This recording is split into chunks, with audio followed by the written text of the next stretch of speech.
بسم الله الرحمن الرحيم. السلام عليكم ورحمة الله. إن الحمد لله نحمده ونستعينه ونستغفره ونؤمن به ونتوكل عليه ونعوذ بالله من شرور أنفسنا ومن سيئات أعمالنا. من يهده الله فلا مضل له ومن يضلله فلا هادي له. أشهد أن لا إله إلا الله وحده لا شريك له. أشهد أن محمدا عبده ورسوله أما بعد. يا أيها الناس اتقوا ربكم الذي خلقكم من نفس واحدة وخلق منها زوجها وبث منهما رجالا كثيرا ونساء واتقوا الله الذي تساءلون به والأرحام إن الله كان عليكم رقيبا. يا أيها الذين آمنوا اتقوا الله وقولوا قولا سديدا.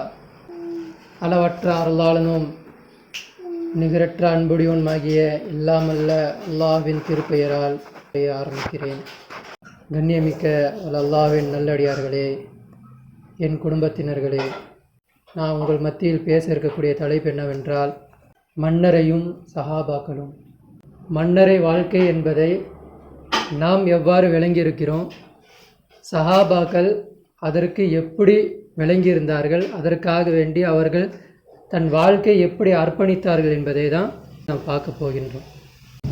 மன்னரை வாழ்க்கை என்பது அதெல்லாம் நம்ம என்ன நினச்சிருக்கிறோம் அப்படின்னா, வரும்போது பார்த்துக்கலாம், எப்போப்பா சம்பாதிப்ப அப்படின்னு கேட்டால் டைம் வரும்போது சம்பாரிச்சுப்பேன் அப்படின்னு சொல்கிறோம் இல்லையா.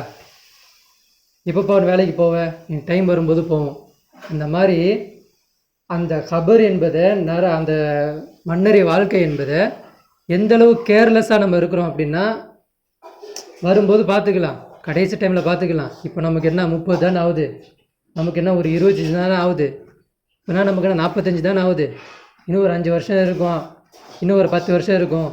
அதுக்குள்ளே நம்ம என்ன பண்ணிடலாம், நம்மளோட வாழ்க்கையை சரி செஞ்சு தொழுது இபாதை செஞ்சு போயிடலாம் இப்படி நினச்சிக்கிட்டு இருக்கோம். ஆனால் அல்லாஹ் தன் திருமறையில் சொல்கிறான், ஒவ்வொருத்தருக்கும் ஒரு தவணை வச்சுருக்கேன் அப்படின்றான். அல்லாஹ் கிட்டே இருக்கக்கூடிய தவணை எப்படின்னா, எல்லாருமே கிழவனாயிட்ட வரும்போது தான் செத்து போவீங்க, பாட்டி ஆனதுக்கப்புறம் தான் நீங்களாம் இறந்து போவீங்கன்றது அல்லாவுடைய தவணை இல்லை. ஒவ்வொரு ஆத்மாவுக்கும் ஒரு தவணை வச்சுருக்கான், காலக்கேடு.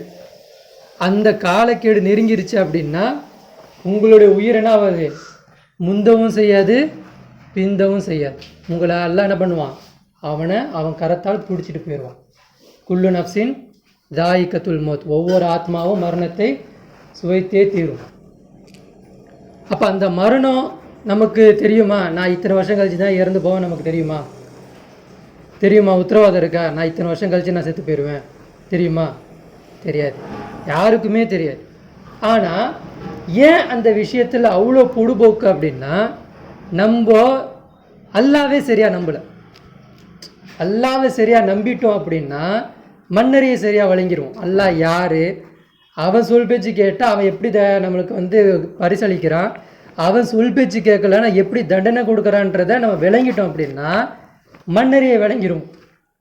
ஆனால் அல்லாவை சரியாக விளங்காதனால அல்லாவை எப்படி பொடுபோக்காக விட்றோமோ, கேர்லெஸ்ஸாக விட்றோமோ, அதே மாதிரி தான் மன்னரை வாழ்க்கை நம்ம கேர்லெஸ்ஸாக விட்றோம். ஒரு அலட்சியம், ஒரு அசால்ட்டு, பார்த்துக்கலாம் என்ன ஆயிரப்போகுது அப்படின்னு. இப்போ நமக்கு முன்னாடியே யார் இருக்கிறா, நம்மளுடைய மாமா இருக்காங்களா, எப்படி இருக்கிறாங்க, அவர் அப்படி நினச்சி பார்த்துருக்க முடியுமா, அவரால் நினச்சிருக்க முடியுமா நான் இப்படி ஒரு நிலைமைக்கு நான் வருவேன் அப்படின்னு? யோசிக்க முடியாத ஒரு 2 மாதத்துக்கு முன்னாடி நம்ம கூட பேசிக்கிட்டு இருந்தவர், ஃபோனில் பேசுவார், எப்பவுமே பேசுவார், இன்றைக்கி அவர் எப்படி இருக்கார்? இதுதான் மன்னர். இந்த காலகேடு வரதுக்குள்ளே உங்களை நீங்கள் சுதாரித்து கொள்ளுங்க, உங்களை நீங்களே திருத்தி கொள்ளுங்க அப்படின்னு அல்லாஹ் சொல்கிறான். சரி, இந்த மன்னரை வாழ்க்கை என்பது நிச்சயம் எல்லாருக்கும் கிடைக்கும். எப்படி கிடைக்கும் தெரியுமா? அல்லாஹ் சொல்கிறான், உங்களுக்கு நான் பண்ணியிருக்கிறேன், வாழ்வையும் மரணத்தையும் நான் தந்திருக்கிறேன் அப்படின்னு சொல்லிட்டு அல்லாஹ் குர்ஆனில் சொல்லுவான். அல்லதீ ஹலக்கல் மௌத்த வல் ஹயாத்த, வாழ்வையும் மரணத்தையும் உங்களுக்கு நான் தந்திருக்கிறேன் அப்படின்னு சொல்லுவான். எதுக்கு இதை தந்திருக்கான் அப்படின்னா, இப்போ நீங்கள் வாழ்ந்துக்கிட்டு இருக்கீங்கல்ல, இது ஃபுல்லாக எக்ஸாம். இப்போ நீங்கள் வாழ்ந்துக்கிட்டு இருக்கிறது எல்லாமே எக்ஸாம். நீங்கள் எழுத மார்க் எழுதிக்கிட்டே இருப்பான். அதற்கு கூலி எங்கே தரப்படும்? மறுமை நாள் கியாமத் நாளில் உங்களுக்கு என்ன படும்? உங்களுடைய கூலி தரப்படும். இந்த மறுமை நாளுக்கும் இந்த வாழ்க்கைக்கும் மத்தியில் ஒரு இடத்துல நம்ம போய் இருக்க போகிறோம். புரியுதா நான் சொல்ல வருது? மறுமை நாள் என்பது ஒரு நாள் வரப்போகுது. அந்த நாளுக்கும் இப்போ நம்ம வாழ்ந்துக்கிட்டு இருக்கோம்ல, இதுக்கு நடுவில் ஒரு இடத்துல நம்ம போய் இருந்துட்டு வரும். எப்படி நம்ம புரிஞ்சுக்கணுன்னா, தாய் கருவறை இருக்குல்ல, தாய் கருவறை ஒரு இருட்டில் நம்ம இருந்துட்டு வந்தோம். நமக்கு ஞாபகம் இருக்கா? அது இருந்தது தாயுடைய கருவறையில் இருந்தது நமக்கு ஞாபகம் இருக்கா? எப்படி இருந்திருப்போம் நினச்சி பார்க்க முடியுமா? உங்களை இப்படியே கட்டி போட்டு இப்படியே ஒரு 10 வருஷம் தூங்க வச்சா தூங்கிடுவீங்களா? இல்லை 10 மாதம் தூங்க வச்சா தூங்கிடுவீங்களா? எப்படி இருந்தீங்க? அந்த மாதிரி ஒரு இருட்டு. அந்த தாயோட கருவில் ஒரு இடத்துல இருந்தீங்களா, ஒரு 10 மாதம் நீங்கள் இருந்தீங்கல்ல, அந்த 10 மாதத்துக்கு வெளியே வந்தோடனே குவான்னு ஒரு கத்திருப்பீங்க. அங்கேருந்து உங்கள் கவுண்டிங் ஸ்டார்ட் ஆயிடுச்சு. நீங்கள் நல்லவராகிறதும் கெட்டவராகிறதும் உங்கள் கையில் இருக்குது. இப்போது அந்த காலகட்டத்திலிருந்து நீங்கள் மறுமை நாளுக்கு போகணும் அப்படின்னா மறுபடியும் நீங்கள் என்ன போகணும்? அதே மாதிரி ஒரு இருட்டுக்குள்ளே நீங்கள் போகணும். அதே மாதிரி ஒரு தாய்க்குள்ளே இருந்த ஒரு இருட்டு இருக்குல்ல, அதே மாதிரி இருட்டுக்குள்ளே நீங்கள் போயிட்டு தான் அந்த மன்னரை வாழ்க்கைக்கு போக முடியும். அதாவது கியாமத் நாளுக்கு நீங்கள் போக முடியும். அந்த மன்னரை வாழ்க்கைக்காக வேண்டி நாமெல்லாம் நம்ம எவ்வளோ தயார்படுத்திக்கிட்டோம் நம்மளை? இல்லவே இல்லை. நபிகள் நாயகம் ஸல்லல்லாஹு அலைஹி வஸல்லம் அவங்களுடைய காலகட்டத்தில் மக்காவில் 13 வருஷம் பிரச்சாரம் பண்ணுறாங்க. எத்தனை வருஷம்? 13 வருஷம் இறை பிரச்சாரம் பண்ணுறாங்க. எனக்கு உதவி செய்யுங்க, எனக்கு அல்லாஹ் ஒரு மிஷன் கொடுத்துருக்குறான், எனக்கு பின்னாடி நில்லுங்க, இந்த ரோமாபுரியையும் இந்த பாரசி இந்த மன்னரையும் நம்ம என்ன பண்ணணும்? நம்ம அடிக்கணும், எங்களுக்கு உதவி செய்யுங்க, அல்லாஹ்வுடைய தூதரான எனக்கு உதவி செய்யுங்க சொல்லிட்டு பிரச்சாரம் 13 வருஷம் பண்ணுறாங்க. மக்கள் என்ன பண்ணல? கேட்கல. சில மக்கள் கேட்டுக்கிட்டாங்க. 13 வருஷ வாழ்க்கையில் நீங்கள் எப்படி தான் புரண்டு திரண்டு நீங்கள் பார்த்தாலும் கபரை பற்றி ரசூல் ஸல்லல்லாஹு அலைஹி வஸல்லம் எங்கேயுமே பேசியிருக்க மாட்டாங்க. கபரை பற்றி, கபர்னு ஒன்று இருக்குது, அதுக்குள்ளே நம்மெல்லாம் எப்படி வேதனை கொடுக்கப்படுவோம், அதில் எவ்வளோ அசாப் இருக்குன்றது ரசூல்லாம் அங்கே சொல்லவே இல்லை. சரி, குரானில் நீங்கள் திரட்டுங்க. குரான் நம்ம கையில் இருக்குல்ல, குரானில் எடுத்து நீங்கள் இருக்கிற எல்லா வசனத்தையும் படிங்க. அல்லாஹ் கபரில் இப்படி நான் உங்களை வேதனைப்படுத்துவேன்னு எங்காவது இருக்கா பாருங்கள். இருக்கா? கபரில் இப்படி ஒரு வேதனை இருக்குன்றது குரான்லேயும் இல்லை. அப்போ எப்போ இதை பற்றி நபிகள் நாயகம் ஸல்லல்லாஹு அலைஹி வஸல்லம் அவங்க சொல்கிறாங்க அப்படின்னா, அவங்களுடைய கடைசி காலகட்டம், கிட்டத்தட்ட குரானு முழுமையாக இறக்கப்பட்ட நிலையில், அதாவது இன்னும் 2-3 வருஷனோ இன்னும் கொஞ்சம் சில சூறாக்கள் இப்படிப்பட்ட முழுமையாக்கப்படலை. இந்த மாதிரி இறுதி கட்டத்தில் தான் ரசூலுல்லாவுக்கே தெரியுது கபர்னு ஒரு வேதனை இருக்குது, கபர்னு ஒரு வாழ்க்கை இருக்குது, அதுக்குள்ளே ஒரு வேதனை இருக்குது அப்படின்றது ரசூலுல்லாவுக்கு அப்போ தான் தெரிய வருது. எப்படி அப்படின்னா, அன்னை ஆயிஷா ரலியல்லாஹு அன்ஹா இருக்காங்க இல்லையா, அவங்களுக்கு ஒரு பணிப்பெண் இருந்தாங்க. அவங்களுக்கு யூத பெண்மணி, ஒரு பணிப்பெண்மணி. அவங்க வேலை செய்வாங்க, வீட்டு வேலைலாம் செய்வாங்க, நிறையா செய்வாங்க. அதுக்கு அன்னை ஆயிஷா ரலியல்லாஹு என்ன பண்ணுவாங்க அப்படின்னா, அதிகமான என்ன பண்ணுவாங்க, தானியம் கொடுக்கறது, உணவுப் பொருட்கள் கொடுக்கறது, அதிகமாக அவங்களுக்கு உதவி செய்வாங்க. அப்போ அவங்க என்ன பண்ணுறாங்க, அவங்களுடைய தேவைக்கு ஏற்ற மாதிரி அவங்களுக்கு உதவி செஞ்சுக்கிட்டே இருக்கும்போது அந்த யூத பெண்மணி என்ன பண்ணுறாங்கன்னா, அன்னை ஆயிஷா ரலியல்லாஹு அவங்கள பார்த்து அல்லாஹ் கிட்ட துவா கேட்குறாங்க. என்னன்னு? அல்லாஹ் உங்களுடைய கபரில் வேதனையிலேருந்து அல்லாஹ் அவங்களை காப்பாற்றுவானாக அப்படின்றாங்க. இது அன்னை ஆயிஷா ரலியல்லாஹு அன்ஹாவுக்கு ரொம்ப ஒரு வித்தியாசமாக இருக்குது. என்ன இப்படி ஒரு சொல்லிட்டு போயிட்டாங்களே அப்படி சொல்லிட்டு என்ன பண்ணுறாங்க, அன்னை ஆயிஷா இதை கேட்டுகிட்டு இருக்கிறாங்க. அப்போ ரசூல் ஸல்லல்லாஹு அலைஹி வஸல்லம் அவங்க வீட்டுக்கு வராங்க. வரும்போது அதை ஞாபகப்படுத்திக்கிட்டு என்ன பண்ணுறாங்க, ரசூலுல்லாஹ் வந்தோடனே கேட்குறாங்க, யார் ரசூலுல்லாவே, இந்த மாதிரி யூத பெண்மணி இந்த மாதிரி ஒரு வார்த்தை என்கிட்ட சொன்னாங்க, கபர் வேதனையிலிருந்து அல்லாஹ் உன்னை காப்பாற்றுவானாக, விசாலமாக்குவான், உன்னை என்னது காப்பாற்றி விசாலமாக்கி வைப்பானாக, நெருக்கடியிலேருந்து உன்னை விசாலப்படுத்தி வைப்பானாகன்னு சொல்லிட்டு எனக்கு யார் சொன்னா, அந்த யூத பெண்மணி சொன்னாங்க. அப்படி ஏதாவது இருக்கா அப்படின்னு கேட்கும்போது ரசூல் ஸல்லல்லாஹு அலைஹி வஸல்லம் சொல்கிறாங்க, அப்படிலாம் ஒன்றும் இல்லை. என்ன சொல்கிறாங்க, அப்படிலாம் ஒன்றும் இல்லை. அது வரைக்கும் ரசூல் ஸல்லல்லாஹு அலைஹி வஸல்லம் என்ன பண்ணலை, அறிவிக்கப்படலை. ஆனால் முன்னாடி இந்த மக்கள் என்ன பண்ணியிருக்கிறாங்க, அதை நம்பிக்கிட்டு வந்திருக்காங்க. கபர் வாழ்க்கையில் ஒரு வேதனை இருக்குது, எல்லாமே இருக்குன்னு. அது குரானில் இருந்திருந்தால் ஆயிஷா ரலியல்லாஹு ரசூலாட்ட கேட்டிருப்பாங்களா? கேட்டிருக்க மாட்டாங்க. அப்படி குரானில் இருந்திருந்தால் ரசூலா அறிவிச்சிருப்பாங்கள்ல. அப்போது சில காலகட்டம் வரைக்கும் அல்லாஹ் என்ன பண்ணலை, இந்த கபர் வாழ்க்கையை பற்றி சொல்லி கொடுக்கவே இல்லை, காட்டப்படவே இல்லை. சிறிது காலம் போதும் கேட்டாங்கல்ல, சிறிது காலம் போதும். ஒரு நாள் ரசூல் ஸல்லல்லாஹு அலைஹி வஸல்லம் என்ன பண்ணுறாங்கன்னா, அன்னை ஆயிஷா ரலியல்லாஹு அவங்க வீட்டில் உறங்கிக்கிட்டு இருக்காங்க. எப்போது, நண்பகல் ஒரு மதியான டைமில் சாப்பிட்டுட்டு சின்ன உறக்கம் நம்ம உறங்குவோம் இல்லையா, அந்த மாதிரி ஒரு சின்ன உறக்கத்தில் ரசூல் ஸல்லல்லாஹு அலைஹி வஸல்லம் உறங்கிக்கிட்டு இருக்கும்போது ஒரு கனவு பார்க்குறாங்க. பயங்கரமான கனவு. அதை பார்த்துட்டு ரசூல் ஸல்லல்லாஹு அலைஹி வஸல்லம் ஏந்திரிச்சிட்டு கை கால்லாம் நடுங்குது அவங்களுக்கு, உதறுது, கிடுகிடுன்னு உதறுது அவங்களுக்கு. ஏந்திரிச்சிட்டு சொல்கிறாங்க, என் மக்களே, கார் இருள் போன்ற ஒரு ஃபித்னாவில் இருந்து அல்லாஹ்விட நீங்கள் பாதுகாப்பு கேளுங்க. இருள்னு ஒன்று இருக்குமா, கார் இருள்னால் ரொம்ப இருட்டாக இருக்கும். அந்த இருளுக்குள்ளே உங்களால் பார்க்க முடியாது, முன்னாடி இருந்தால் நிற்கிது, எதுவுமே தெரியாது. நைட்டில் கூட நீங்கள் நிலா வெளிச்சத்தில் கூட நீங்கள் போய்க்கலாம். ஒரு இருளுக்குள்ளே ஒரு இருள்னால் எப்படி பார்ப்பீங்க நீங்கள்? அந்த மாதிரி ஒரு ஃபித்னா உங்களுக்கு வரப்போகுது. அதில் இருந்து அல்லாஹ்விடம் நீங்கள் பாதுகாப்பு தேடுங்க. டார்க் நைட், அதாவது ரொம்ப இருள், அந்த இருளிருந்து அல்லாஹ்விடம் பாதுகாப்பு தேடுங்க. மக்களே, நான் அறிகின்றவற்றை நீங்கள் அறிந்தால் குறைவாக சிரிப்பீர்கள், அதிகமாக அழுவீர்கள். என்ன சொல்கிறாங்க? மக்களே, நான் அறிஞ்ச ஒரு விஷயத்தை, இப்போ நான் ஒரு சப்தத்தை ஒன்று கேட்டுட்டு வந்திருக்கேன். இந்த சப்தத்தையோ இந்த நிகழ்ச்சியோ நீங்கள் பார்த்துட்டீங்க, அறிஞ்சிட்டீங்க, தெரிஞ்சிருச்சு அப்படின்னா நீங்கள் சின்னதாக தான் சிரிப்பீங்க. வாழ்க்கையில் புன்னகை என்பதே இருக்காது, சிரிப்பு என்பதே இருக்காது, நகைச்சுவை என்பதே இருக்காது. பொழுதுபோக்குக்காக, வீண் விளையாட்டுக்காக வேண்டி உங்கள் நேரத்தை செலவே செய்ய மாட்டீங்க, அதிகமாக அழுதுகிட்டு இருப்பீங்க. அதுக்கப்புறம் சொல்கிறாங்க, மக்களே, கபர் வேதனையிலிருந்து அல்லாஹ்விடம் அதிகமாகவே மன்னிப்பு கேளுங்கள். என்ன சொல்கிறாங்க? கபர் வேதனை இருக்குமா, நீங்கள் அனைவரும் என்ன பண்ணுங்க, அல்லாஹ்கிட்ட அதிகமாக பாவ மன்னிப்பு கேளுங்க அப்படின்றாங்க.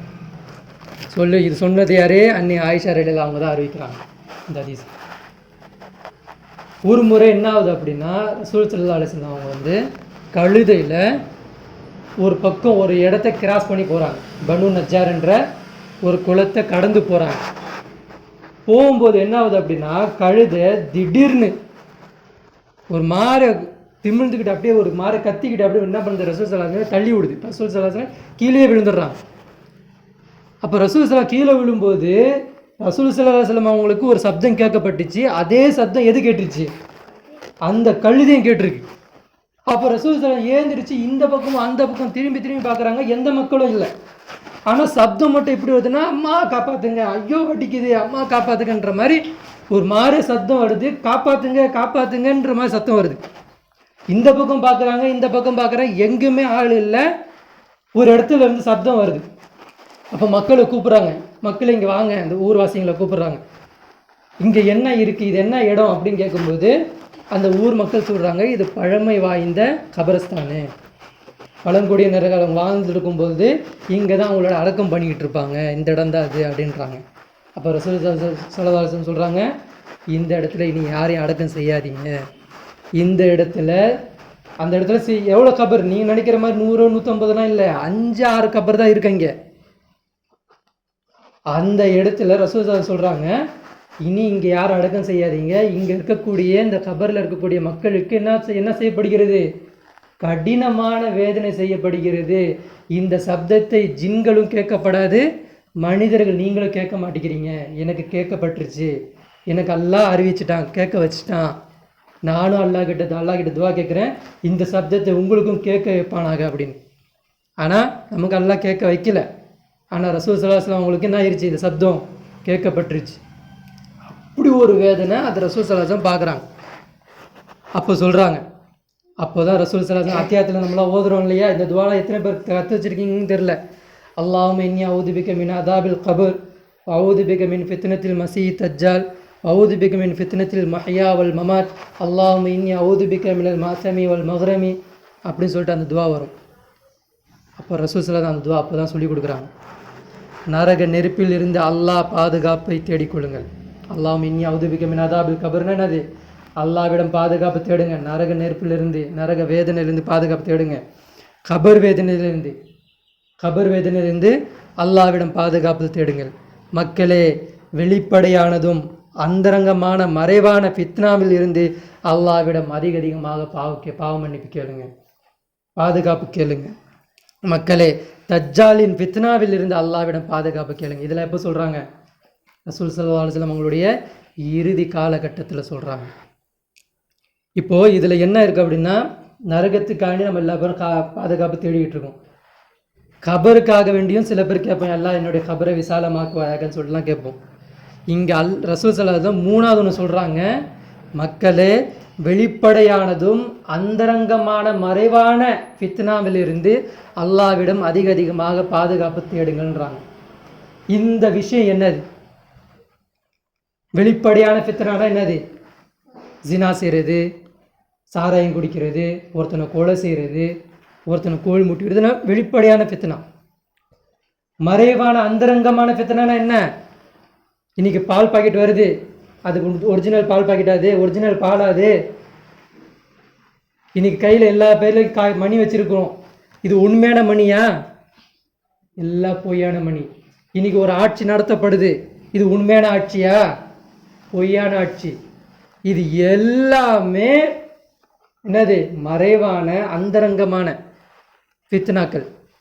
இதிலிருந்து யாருமே நம்ம என்ன பண்ணுவோம்? உணரக்கூட மாட்டேன்றோம். அல்லாஹ் கிட்ட இதை பற்றி பாதுகாப்பு தேடணும் அப்படின்றது. தேடாதனால தான் அல்லாஹ் நம்மளை எங்கே வச்சுருக்கிறான்?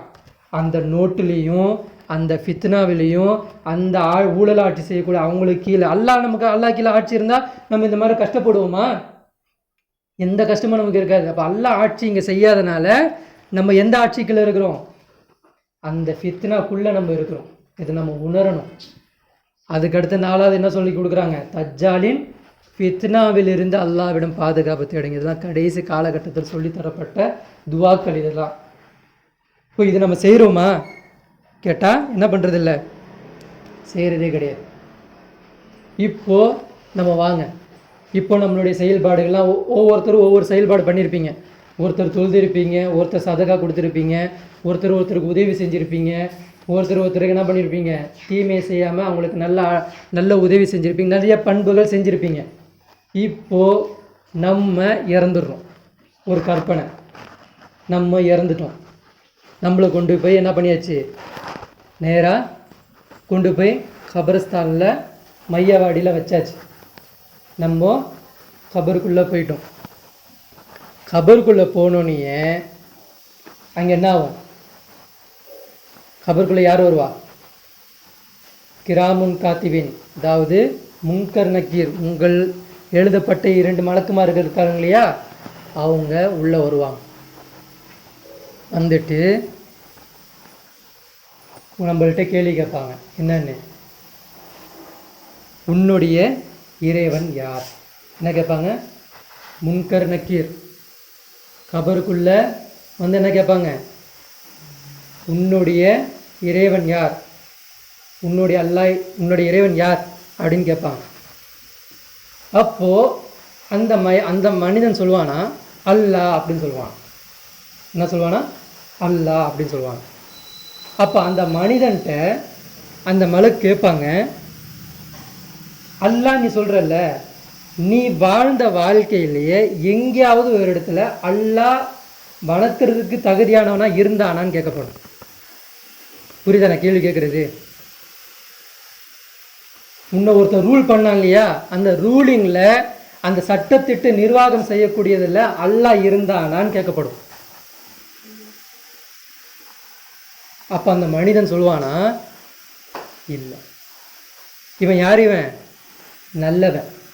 யார்? நல்ல மனிதன். அப்போ இவனுக்கிட்ட ஒரே கேள்வி மட்டும், அல்லாஹ் யாருன்னு மட்டும் கேள்வி கேட்டுட்டு அல்லாஹ் என்னோட இறைவன் அல்லாஹ் மட்டும் அவன் சொல்லிப்பட்டு போகப்படாது. அது பிக் கேள்வி, பெரிய கேள்வி. அது அந்த கேள்வி அவன்கிட்ட கேட்கப்படும். எப்படின்னு? உன்னுடைய இறைவன் யாருன்னு கேட்கப்படும் போது அவன் சொல்லுவான் என்னுடைய இறைவன் அல்லான்னு சொல்லும்போது, அப்போ அந்த மலக்குமார்கள் கேட்பாங்க, உன்னை நிர்வாகம் செய்திருந்த இறைவன் யார், நீ உலகத்தில் யாரை கடைப்பிடிச்சிக்கிட்டு கீழே கட்டுப்பட்டு வாழ்ந்துக்கிட்டு இருந்தான்னு கேட்கும்போது அப்போ அவன் மாட்டுவான். என்னவா இன்னைக்கு சில முஸ்லீம்கள் தெரிஞ்சுக்கிட்டு இருக்காங்க இல்லையா, சில சில இயக்கங்களும் சில தலைவர்களும் சில மார்க்க என்ன பண்ணுறாங்க, ஜமாத்து உருவாக்கி வச்சுருக்கிறாங்க இல்லையா, இவங்கெல்லாம் என்ன நினைக்கிறாங்க, 5 வேளை தொழுதுட்டோம், ஜக்காத்தை கொடுத்துட்டோம், ஹஜ்ஜு செஞ்சிட்டோம், அல்லான்னு பதில் சொன்னால் அல்லாஹ் விட்டுருவான் இப்படி நினைக்கிறாங்க. இது அமல்களை வைத்து கொண்டு இந்த இடத்துல அல்லாஹ் என்ற பதில் ஒத்துக்கொள்ளப்படாது. அல்லாஹ் யார் என்ற டெஃபினேஷன் அங்கே அவன் கொடுத்தே ஆகணும். யாரு நல்லவன் கொடுத்தே ஆகணும். அப்படி அவன் ஒரு வகையில் எல்லா வகையிலையும் அல்லாவுக்கு அவன் கொடுத்து வச்சிருந்தான் அப்படின்னா அப்போ அவனுக்கு 2வது கேள்வி கொடுக்கப்படும். அவன் சொல்லிடுவான். அப்போ அவன் சொல்லுவான், நான் உலகத்தில் வாழும்பொழுது எந்த ஒரு பித்னாக்கிலே நான் வாழலை, நான் உலகத்தில் வாழும்போது தஜ்ஜாலை பின்பற்றலை, தஜ்ஜாவோட கொள்கைக்கு கீழே நான் வரல, என்னுடைய காசுலேருந்து என்னுடைய வருமானத்திலேருந்து நான் பின்பற்றுறது எல்லாமே அல்லாஹ் தான், வேணா என் வாழ்க்கையை எடுத்து பாருங்க சொல்லிட்டு யார்கிட்ட சொல்லுவான். அவன் யார்கிட்டங்க சொல்லுவான், உங்களுக்கு கொடுக்கப்பட்ட நியமிக்கப்பட்ட கிராமுன் காத்திபின் முன்கர் நக்கீர் உங்கள்கிட்ட இருக்கார் இல்லையா, வலது செயல் நீங்கள் செய்யக்கூடிய அமல்களையும் இடது செய்யக்கூடிய உங்களுடைய செயல்களையும் கெட்ட செயல்களையும் எழுதக்கூடிய மக்கள் மலக்குக்கிட்ட அந்த மனிதர் பேசுவார். சொன்னோடனே அவங்களுக்கு புரிஞ்சிடும், ஆமாம் நீ கரெக்டாக செஞ்ச, நான் பார்த்துக்கிட்டு தான் இருந்தேன், ஆமாம் நீ அல்லாவை வணங்கக்கூடிய விதத்தில் வணங்கிட்டு இருந்த, உன்னால் முடியாது, இந்த இந்த ஆட்சியை தவிர்க்க முடியாது, இந்த ஆட்சியை எதிர்த்து நிற்க முடியாது என்று தெரிந்தும் நீ ஒதுங்கி வாழ்ந்த அப்படின்றத அந்த மலக்கு என்ன பண்ணுவாங்க புரிஞ்சுக்கிட்டு நெக்ஸ்ட் கேள்விக்கு போவாங்க. அடுத்த கேள்வி, உன்னுடைய தூதர் யார் என்ன கேட்பாங்க. உன்னுடைய நபி யார் அப்படின்னு சொல்லும்பொழுது அப்போ அவன் சொல்லுவான் முஹம்மது அப்படின்னு சொல்லுவான். முகமது நபி ஸல்லல்லாஹு அலைஹி வஸல்லம் அவங்க அப்படின்னு சொல்லுவான். அப்போ முகமது நபி ஸல்லல்லாஹு அலைஹி வஸல்லம் சொல்லிட்டு அவன் சொல்லப்படும் போது அப்போ அவனுக்கு 2வது கேள்வி மறுபடியும் கேட்கப்படும், அவரை நீ எவ்வாறு பின்பற்றினாய். அப்போ இவர் சொல்லுவார், என்ன சொல்வார், நான் கட்ட வேண்டிய இடத்தில் கரெக்டாக கட்டினேன், நீட்ட வேண்டிய இடத்தில் கரெக்டாக நீட்டினேன், தொப்பி போட வேண்டிய இடத்தில் கரெக்டாக தொப்பி போட்டேன், மிஸ்வாக் செய்யக்கூடிய இடத்தில் கரெக்டாக மிஸ்வாக் செய்தேன். இதையா கேட்கப்படும்? இதுவா நம்ம பதில் சொல்லுவோம். ரசூல்லா எனக்கு தஸ்பீஹ் பண்ணி சொல்லி கொடுத்தாங்க, எனக்கு தஹஜ்ஜுத் சொல்லி கொடுத்தாங்க, இதுவா சொல்லப்படும்? ரசூல் ஸல்லல்லாஹு அலைஹி வஸல்லம் என்ன நமக்கு சொல்லி கொடுத்துட்டு போனாங்க, ஹஜ்ஜத்துல் விதால என்ன சொல்லி கொடுத்துருப்பா, நமக்குலாம் என்ன வாக்குறுதி அவங்க கொடுத்துட்டு போனாங்க. என்னுடைய புகழ்பாடை உலகத்துக்கே கொண்டு போவீங்களா, இந்த உலக மக்கள் எல்லா பேருமே என்ன பண்ணணும், என்ன தான் பின்பற்றணும், என்னுடைய மார்க்கத்தை தான் பின்பற்றணும்னு சொல்லிட்டு ரசூல் ஸல்லல்லாஹு அலைஹி வஸல்லம் ஹஜ்ஜத்துல் விதால சொன்னாங்க. இன்னைக்கு உலக மக்கள் ரசூல் ஸல்லல்லாஹு அலைஹி வஸல்லம் அவங்களுடைய காட்டி தந்த விதிமுறைகள் கீழே வாழ்றாங்களா, உலக நாடு வாழுதா? இதை காட்டுவதற்காக வேண்டி நம்மளுடைய வாழ்க்கையில ஏதாவது ஒரு யோசனையோ இல்லை ஏதாவது ஒரு முயற்சியோ நம்ம செய்தோமா? அப்போ நம்ம எப்படி சொல்லவும், முகமது நபின்னு சொல்லிடுவோம், எப்படி பின்பற்றினேன்னு கேட்கும்போது மாட்டிப்போம் இல்லையா? இப்போ 2வது கேள்வி அவுட். 3வது கேள்வி, உங்களுடைய வேதம் என்ன அப்படின்னு கேட்கப்படும். என்ன கேள்வி கேட்கப்படும்? உன்னுடைய வேதம் என்ன அப்படின்னு கேட்கப்படும். அப்போ அவன் சொல்லுவான், என்னது, என்னுடைய வேதம் குரான் அப்படின்னு சொல்லுவான். குரான் சொன்னோன்னே அப்போ மலக்குமார்கள் கேட்பாங்க, குரான்ல அல்லாவுக்கு விருப்பமான விஷயம் என்ன அப்படின்னு கேட்போம். அல்லாவுக்கு விருப்பமான விஷயம் என்ன அப்படின்னு கேட்போம். குரான் நீ சொல்லிட்டல்ல, அல்லாவுக்கு விருப்பமான விஷயம் என்ன அப்படின்னா அல்லாஹ் எங்கேயாவது மாறி மாறி பேசுவானா, மாற்றி பேசுவானா? அல்லாவுக்கு குரான்ல ஒரே விஷயம், எனக்கு மக்கள்கிட்ட பிடிச்சது என்னுடைய பாதைக்கு அவன் ஜிஹாத் செய்யணும். உடலாலும் உயிராலும் பொருளாலும் செல்வத்தாலும் அறிவாலும் எதுவாக இருந்தாலும் அது என்னுடைய பாதைக்கு அவன் 100% கொடுத்தே ஆகணும். இந்த வசனத்தை அவனுக்கு ஓதி காட்டப்படும். அப்போ அந்த மனிதன் செஞ்சிருப்பானா? செல்வம் இருந்திருக்கும், மார்க்கத்திற்காக வேண்டி உதவி செஞ்சிருப்பானா? அறிவு இருந்திருக்கும், மார்க்கத்திற்காக வேண்டி யோசிச்சிருப்பானா? மார்க்கத்திற்காக யோசிச்சிருப்பானா? இப்போ எதுவுமே அவன் செஞ்சிருக்க மாட்டான். அப்போ குரான் என்னாவது முடிஞ்சிருச்சு. அப்போ 4வது கேட்கப்படும், என்னது? உன்னுடைய மார்க்கம் என்ன? நீ எந்த அஜெண்டாக்கு கீழே போயிருந்த?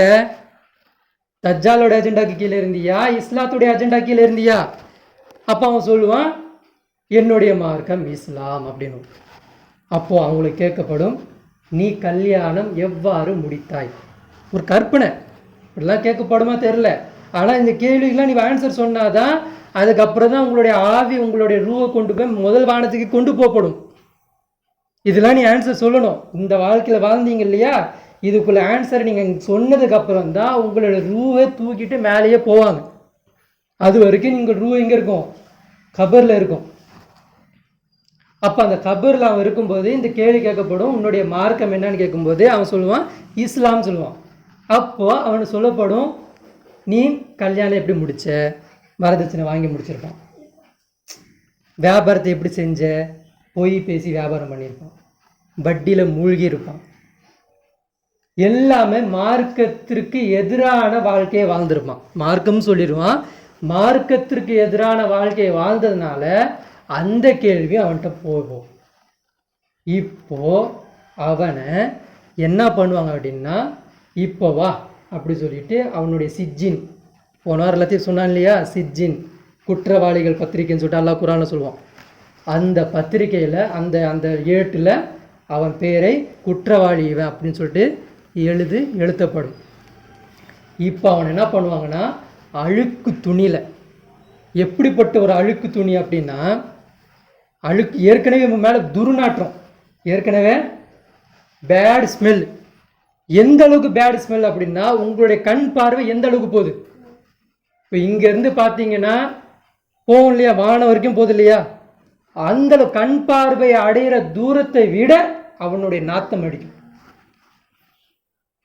அப்போ அவனுடைய ரூஹை எடுத்துக்கிட்டு மலக்குமார்கள் முதல் வானத்துக்கு போவாங்கன்னா, அந்த வானத்தில் இருக்கக்கூடிய அந்த சிப்பாய் இருப்பார் இல்லையா, வானத்துடைய அந்த சிப்பாய், அந்த மலக்கு, அவர் திறக்க மாட்டாரா. யார் இந்த கெட்ட வாடை?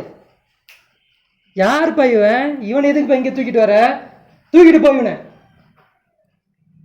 இவனை தூக்கிட்டு போ, இந்த நாத்தம் வருது, தூக்கிட்டு போ அப்படின்னு சொல்லிட்டு சொன்னீங்க. இந்த சலசலப்பு ஒவ்வொரு வானத்திலையும் ஏற்படும்.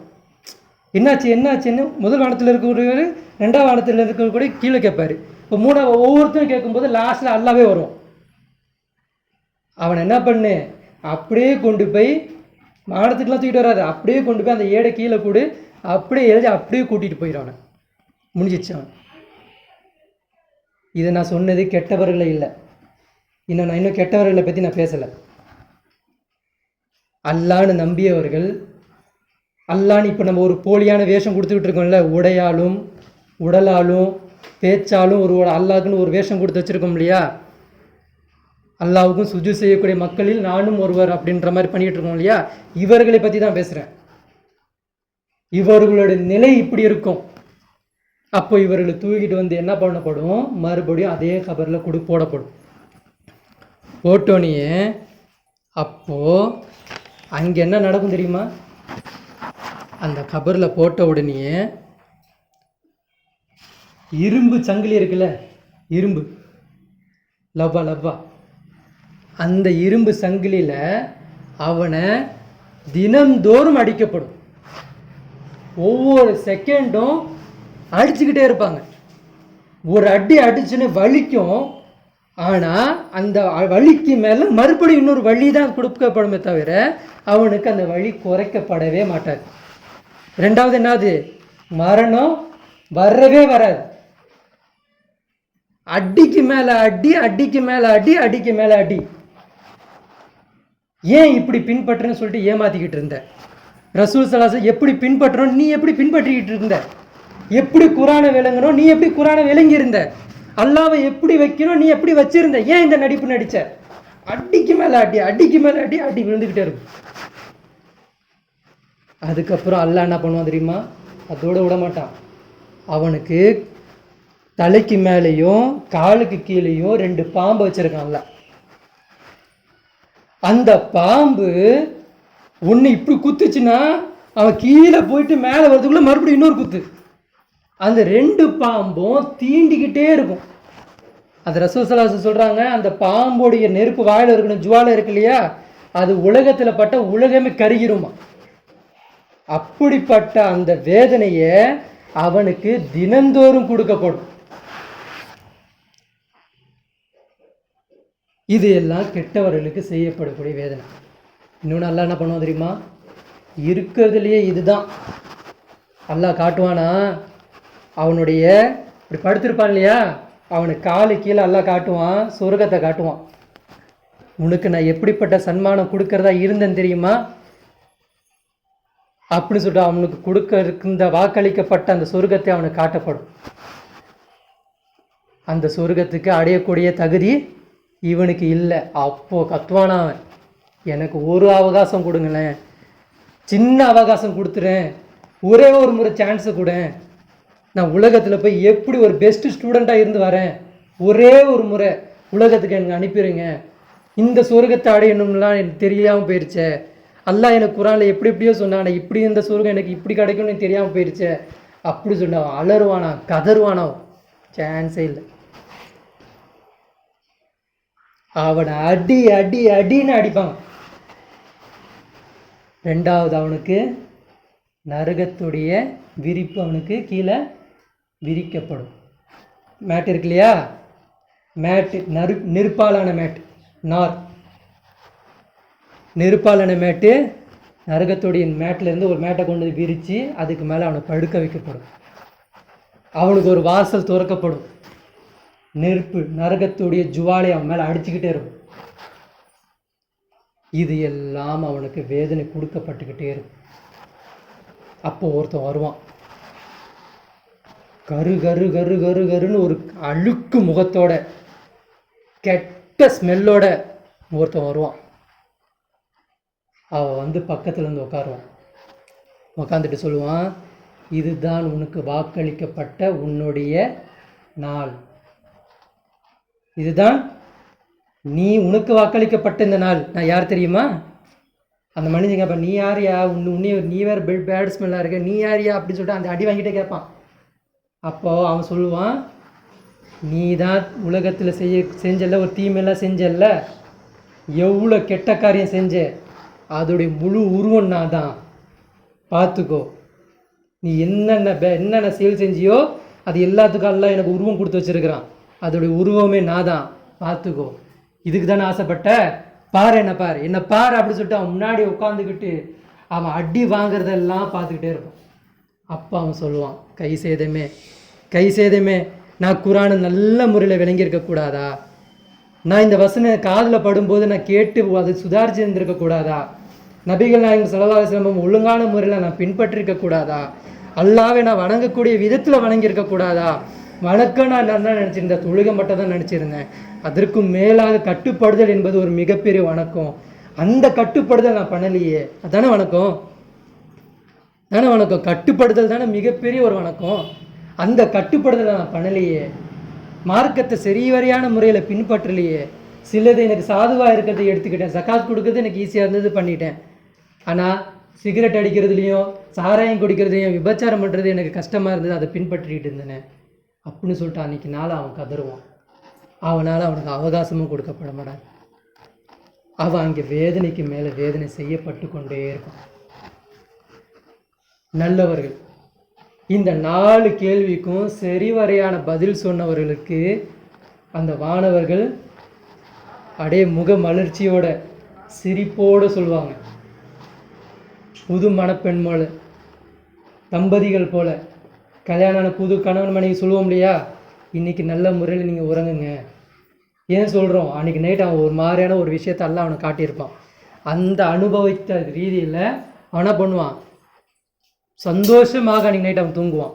அதன் மாதிரி நீங்கள் தூங்குங்க சொல்லிட்டு நல்லவர்களுக்கு அல்லாஹ் சொல்லப்படும். அல்லாஹ் அவன் சொல்லுவான், உங்களுக்கு நான் என்ன தரப்போகிறேன் தெரியுமா, சொர்க்கத்தை பாருங்கள் அப்படின்னு சொல்லிட்டு அந்த சொர்க்கத்தை காட்டுவாங்க. அதோடைய வாடையும் அதனுடைய நறுமணமும் அதோடைய கஸ்தூரி நறுமணமும் அதில் இருக்கக்கூடிய இன்பமான காற்றையும் வாங்கும்போது அவன் துடிப்பானா, யாழ்லா அதனால் இன்னைக்கு கிட்ட வந்துடக்கூடாதா, நான் உடனே அதுக்குள்ளே போயிடக்கூடாதா அப்படின்னு. எல்லாத்தையும் அவங்க இயங்குவாங்க. அப்போ அல்லாஹ் சொல்லுவான், நீ புது தம்பதி போல் நீ தூங்கிடு. அவ்வளோதான். அன்னைக்கு அவன் ஸ்லீப் ஆனது தான். அதோடு அவர் எங்கே இருந்திருப்பார்? நேராக கியாமத் நாளில் அல்லாஹ் மறு உலகத்தை அல்லாஹ் படைப்பான் இல்லையா, அப்போ தான் அவர் கண் விழிப்பார். அது வரைக்கும் அவர் ஆழ்ந்த தூக்கத்தில் இருப்பார். இப்போ நீங்கள் நினச்சி பாருங்கள், நமக்கு மத்தியில் இன்னும் ஈசா அலைஹிஸ்ஸலாம் வரல. ஈசா அலைஹிஸ்ஸலாம் வந்து அவர் 40 வருஷம் அவர் ஆட்சி செய்வார். அதற்கு பிறகு ஒரு மக்கள் வருவாங்க. அந்த மக்கள் வந்து ஒரு மாதிரியாக கெடுதல் செஞ்சு அதுக்கப்புறம் தான் அல்லாஹ் அழிப்பான். இன்னும் மஹதி அலைஹிஸ்ஸலாம் வரல, ஈசா அலைஹிஸ்ஸலாம் வரல. இன்னும் உலகம் அழிக்க எவ்வளோ நாள் நம்ம கண்ணு தெரியும்போது நிறைய நாள் தெரியுது. இன்னும் அல்லாஹ்வுடைய கணிப்பில் இன்னும் அதிகமான நாட்கள் இருக்கும். இப்போது நம்மளால் இன்னும் ஒரு 50 வருஷம் வாழ முடியும் நம்மளால் சொல்ல முடியுமா? இன்னும் ஒரு 100 வருஷம் வாழ முடியும் சொல்ல முடியுமா? இல்லை நான் ஒரு 2 வருஷம் வாழ்ந்துருமே சொல்ல முடியுமா? எதுவுமே சொல்ல முடியாது. இப்போ நான் இறந்துட்டேன் அப்படின்னா எவ்வளோ வருஷம் நான் அந்த கபர்ஸ்தானில் நான் இருக்கணும்? எவ்வளோ வருஷம் நான் அந்த கபரில் இருக்கணும்? அப்போது சிறிவரையாக புரிந்து கொள்ளுங்கள். சஹாபாக்கள், மன்னரையும் சஹாபாக்களும் தான் என்னுடைய தலைப்பு. மன்னரை, இப்படிப்பட்ட மன்னரை சஹாபாக்கள் எப்படி வாழ்ந்து காட்டிட்டு போனாங்க? நம்மளாம் என்னங்க அமல் செஞ்சோம்? ஒரு அமலும் செய்யலைங்க. இந்த இஸ்லாத்திற்காக வேண்டி பாடுபடுறதுக்கு எதுவுமே நம்ம செய்யலை. எதுவுமே நம்ம செய்யலை. ஆனால் நம்ம என்ன நினைக்கிறோம் தெரியுமா? கபரில் அல்லாஹ் நம்ம மன்னிச்சிருவான், அல்லாஹ் எனக்கு சொர்க்கம் கொடுத்துருவான், அல்லாஹ் எனக்கு அப்படியே கொடுத்துருவான், சொர்க்கம் கொடுத்துருவான், எல்லா இன்பத்தையும் கொடுத்துருவான் அப்படின்னு சொல்லிட்டு ஒரு அவல நம்பிக்கையை வச்சுருக்கிறோம். நமக்கு நாமளே மார்க் போட்டுக்கிட்டு வச்சுருக்கோம். இது யார் சொல்லி கொடுக்குறான்? சைத்தான் நமக்கு சொல்லி கொடுக்குறான். டேய், நீ நான் ஜெயிச்சிருவடா, நீ என்ன மற்றவங்க மாதிரி விபச்சாரம் சரியா, நீ மற்றவங்க மாதிரி சிகரெட் குடிக்கிறியா, நீ மற்றவங்க மாதிரி அடுத்தவனை போய் கோல் முட்டி விடுறியா, நீ மற்ற மாதிரி நீ நல்லா தான்டா இருக்க, நீ கரெக்டாக சொர்க்கத்துக்கு போயிடுவாடான்னு சொல்லிட்டு அவன் நமக்கு ராங் ரூட்டை காட்டுறான். அந்த ரூட்டை நம்பிக்கிட்டு நம்ம என்ன பண்ணுறோம்? நம்பிக்கிட்டு அப்படியே உறுதியாக என்னென்ன தவறு செய்ய முடியுமோ எல்லாத்தையும் செய்கிறோம். பேசக்கூடிய நானும் தான் எல்லா தவறும் செய்கிறோம். டிவி பார்க்கறதுலேருந்து, இசையை கேட்கறதுல இருந்து, அடுத்தவன் மேலே அவதூறு சொல்கிறதுல இருந்து, அடுத்தவனை பித்தனா மூட்டுறதுல இருந்து, அடுத்தவனுக்கு சதகா செய்யாமல் இருக்கிறதுல இருந்து, இஸ்லாத்திற்காக எந்த ஒரு முயற்சியும் செய்யாமல் இருக்கிறது, காதில் வசனம் தென்பட்டாலும், அதை கேட்கப்பட்டாலும், அது புரிதல் ஏற்பட்டாலும், அதற்காக வேண்டிய செயலாலும் உடலால் எந்த ஒரு முயற்சியும் செய்யாமல் எனக்கு என்ன வேணும்? ஹாப்பினஸ் வேணும், எனக்கு ஃப்ரீடம் வேணும், எனக்கு நான் என்ன பண்ணணும்? சுகபோகமான வாழ்க்கையை வாழணும், எனக்கு சோஃபா வேணும், ஃப்ரிட்ஜ் வேணும், ஃபேன் வேணும், இன்னும் இன்பம் வேணும், எனக்கு ரெண்டு மூட்டை என்னது 2 மூட்டை அரிசி பத்தலை, இன்னும் 10 மூட்டை அரிசி வேணும், இன்னும் எனக்கு வெங்காயம் அதிகம் வேணும், இன்னும் எனக்கு வீடு அதிகமாக கட்டிடணும், இன்னும் நான் மாலைக்கு போயிடணும், இன்னும் நான் கடையை பெருக்கிடணும், எனக்கு 1 வண்டி பத்தலை 2 வண்டி வேணும். என்னென்ன கற்பனை? எங்கே போகிறீங்க நீங்கள்? கபர் வாழ்க்கையை ஒவ்வொரு நாளும் உணருங்க. கபர் ரொம்பவும் பயங்கரமானது. அதில் யாருமே தப்பிக்க முடியாது. ஒரு சம்பவத்தை சொல்கிறேன், கேளுங்க. சாத் இப்னு முஆத் ரலியல்லாஹு அன்ஹு. யார்? சாத் இப்னு முஆத் ரலியல்லாஹு அன்ஹு. யார் இவங்க? அல்லாஹ் அவர்களை பொருந்தி கொண்டான், அவர்களும் அல்லாஹ்வை பொருந்தி கொண்டார்கள் என்ற பட்டம் வாங்கப்பட்ட சஹாபி. இவர் அகல் யுத்தம், அந்த யுத்தம் இருக்குல்ல, அகல் யுத்தம்னா என்னது? பள்ளத்தை தோண்டணும். சாப்பாடுலாம் கொடுக்கப்படாது. பிரியாணி சாப்பிட்டுட்டு நல்லா பிரியாணி சாப்பிட்டுட்டு போய் பள்ள தோண்டலாம் சொல்லப்படாது. உனக்கு சாப்பாடு நீ தயார் பண்ணிக்கணும். சாப்பாடு இல்லையா, பேர்ச்சி பழ கொட்டையாவது சப்பிக்கிட்டு என்ன பண்ணணும்? அந்த வேலையை செய்யணும். அப்போ அந்த அகல் யுத்தத்தில் அந்த பள்ளத்தை தோண்டி எதுக்காண்டி தோன்றாங்க? யாருக்காண்டி தோண்டினாரு? அவருடைய வாழ்க்கைக்காண்டி தோண்டினாரா? எதுக்கு தோன்றா? வீடு கட்டப்படாரா? அல்லாஹ்வுடைய மார்க்கத்திற்காக வேண்டி எதிரிகளை போராடுவதற்காக அகல் யுத்தத்தை தோண்டப்படுது. சாப்பிடல, பசி, வயிற்றில் கல்லை கட்டிக்கிட்டு தோன்றாங்க. யார் உட்பட? ரசூல் ஸல்லல்லாஹு அலைஹி வஸல்லம் அவங்க உட்பட அந்த அகல் யுத்தம் தோண்டப்படுது. அந்த யுத்தம் நடத்தப்படுது. அந்த யுத்தத்தில் பயங்கரமான அடி. யாருக்கு? சாத் இப்னு முஆத் ரலியல்லாஹு அன்ஹு. பயங்கரமான அடி. அந்த அடி தாங்க முடியாமல் சிறிது நாட்கள் என்ன ஆகுறாங்க? இறந்து போகிறாங்க. ஷஹீத் தானே ஷஹீத் தானே. இவருடைய உடல் தூக்கிட்டு வரப்படுது. எல்லாரும் அமைதியாக இருக்கிறாங்க. சஹாபாக்கள்லேருந்து எல்லாரும், அவ்வளோ முயற்சி செஞ்சவர், அவ்வளோ மார்க்கத்திற்காக பாடுபட்டவர், தூக்கிட்டு வராங்க. கபரை தோண்டியாச்சு. ரசூல் ஸல்லல்லாஹு அலைஹி வஸல்லம் கபரை அவங்களுடைய உடலை வாங்கி உள்ளே வைக்கக்கூடிய நேரத்தில் ரசூல்லா பார்க்குறாங்க, கபர் நெருக்குது, அப்படியே ஒரு மாதிரியே நெருங்கிட்டு வருது. ரசூல்லாவுக்கு தெரியுது, இன்னும் உடலை உள்ளே வைக்கல. ரசூல்லா பார்க்குறாங்க, கபர் நெருக்குது, அப்படியே நெருங்கிறது ரசூல்லாவுக்கு தெரியுது. சுப்ஹானல்லாஹ்னு கத்துறாங்க. அல்லாஹ் என்ன பண்ணுறான் தெரியுமா? அல்லாஹ்வுடைய அரிசி குலுங்குது. அல்லாஹ் உட்காந்துருக்கான் இல்லையா, அந்த அரிசி, அல்லாஹ்வுடைய அரிசியே குலுங்குது. கபர் அப்படி நெருங்கிட்டு வர்றது அல்லாஹ் வரைக்கும் போயிடுது. அல்லாவுக்கு தெரியுது அந்த கபர் நெருங்குதுன்னு தெரியுது. அல்லாஹ் என்ன பண்ணுறான், அந்த அரிசை குலுங்கிட்டு பார்க்குறான். அப்போ அல்லாஹ் அந்த பூமி, அந்த கபருக்கு கட்டளை கொடுக்குறான், விசாலமாக்க அப்படின்னு. இப்போ ரசூல் ஸல்லல்லாஹு அந்த கபர் அவருடைய உடலை வாங்குறாங்க, வைக்க போகிறாங்க. அந்த நெருக்கிறத பார்த்தோன்னே சுப்ஹானல்லாஹ்னு கத்துறாங்க. சஹாபாக்கள் எல்லா பேருமே சுப்ஹானல்லாஹ்னு கத்துறாங்க. சஹாபாக்களுக்கு தெரியல எதுக்கு சுப்ஹானல்லாஹ் கத்துறாங்க தெரியல. ஆனால் சுப்ஹானல்லாஹ் சஹாபாக்கள்னு சொல்கிறாங்க. ஆனால் வைக்க போகும்போது ஒரு விஷயம் ஒன்று வருது. அது என்ன பண்ணுது அப்படின்னா, இந்த பக்கமும் அந்த பக்கமும் தள்ளுது. ஒன்று அந்த பூமியை நெருங்கக்கூடிய அந்த பூமியை இப்படியும் அப்படியும் தள்ளுது. எது? அவர் அந்த உலகத்தில் செய்த அமல்,